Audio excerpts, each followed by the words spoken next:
Hello' fresh মই মনীষ শৰ্মা আৰু মই বৰ্তমান উপস্থিত আছোঁ ভূপেন হাজৰিকাৰ সমাধি ক্ষেত্ৰত উপস্থিত আছোঁ গুৱাহাটীত।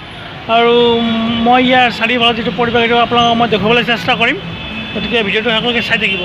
গতিকে মোৰ পাছফালে দেখা পাইছে এইখন হ'ল মেইন গেট, ভূপেন হাজৰিকাৰ সমাধি ক্ষেত্ৰৰ ওপৰত লিখা আছে।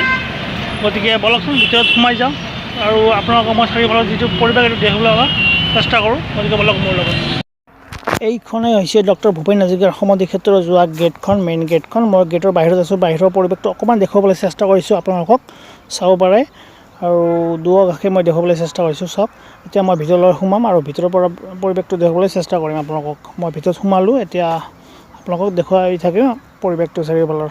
এইটো সমাধি, এইটো যিটো দেখা পাইছে সন্মুখত। আৰু সমাধিৰ এনে ওচৰত যাব পাৰিব, কিন্তু জোতা চেণ্ডেল খুলি যাব লাগিব।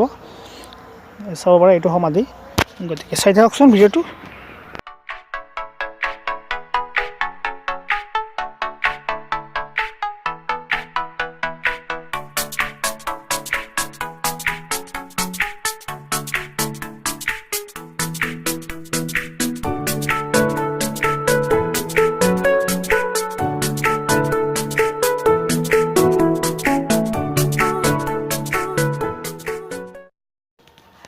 এখন হাতেৰে ভিডিঅ' ৰেকৰ্ডিং কৰি আছোঁ, চ' অকণমান প্ৰব্লেম হৈছে, ভিডিঅ'টো অকণমান শেক হৈছে।